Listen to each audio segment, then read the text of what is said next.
an astonishing statistic. There are more than 10 million hoarders in this country, and 2020 co-anchor Elizabeth Vargas now has the story of the unsung victims of this disorder. That's right, the kids. With 10 million hoarders, there are millions of kids who are growing up amidst all that chaos and garbage. And since hoarding is often kept a secret in families, these kids suffer in silence. We went to California to see two teenage sisters for whom hoarding has taken an enormous toll. Life as a teenager is often filled with chaos and confusion, and for 17-year-old Paige and 15-year-old Blair, it's bursting at the seams. The house they share with their mother Bonnie is overflowing with 3-foot-high piles of clutter and the feelings of shame and resentment that accompany them. For years, the two girls have kept their mother's compulsive hoarding a secret from neighbors, friends, and even family. Hidden inside is a disaster zone. Each room barely recognizable. Okay. This is the living room.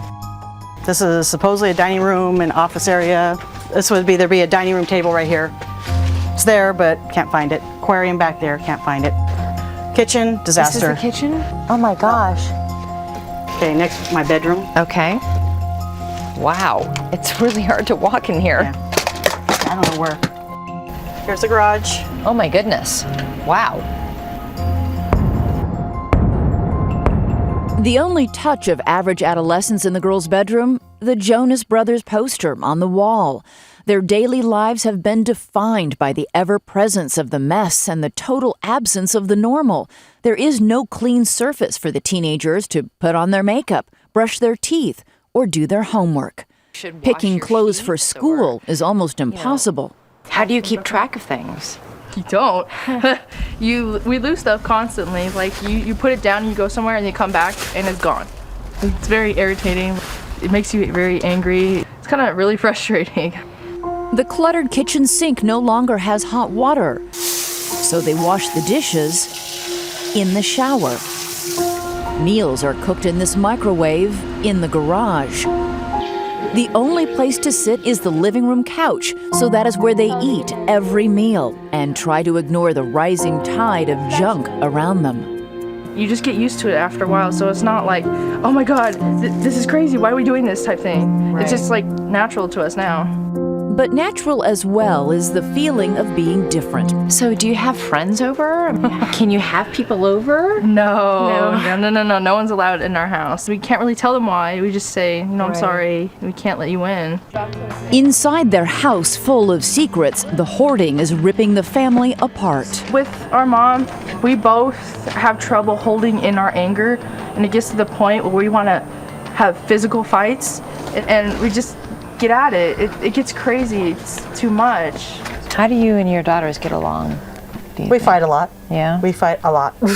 I get mad, why is this here? What's this doing here? Why isn't this, Right. And then my oldest daughter blames me, and my youngest daughter just runs and hides.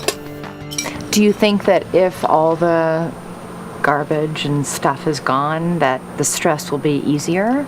It won't disappear, but it'll definitely save our relationship that we still do have. What are those, marshmallows? Should we pick them up? And it could save their life as a family. The threat of Child Protective Services removing the girls looms over them. That fear has convinced Bonnie to finally open her doors and seek help. And she got it. A&E show Hoarders is profiling the family for an upcoming episode, and they sponsored a cleanup. The 2 days of cleaning are exhausting and overwhelming. But the transformation is astonishing. Just look at the girls' bedroom. Tonight we'll show you some more amazing before and after images from that house, and we'll spend some time with some younger kids who are already showing hoarding tendencies, which raises the question, is hoarding genetic? That whole report will be tonight on 2020 at 10 p.m. Eastern, Lara. All right, I'm glad to see they're getting help. Thank you, Elizabeth.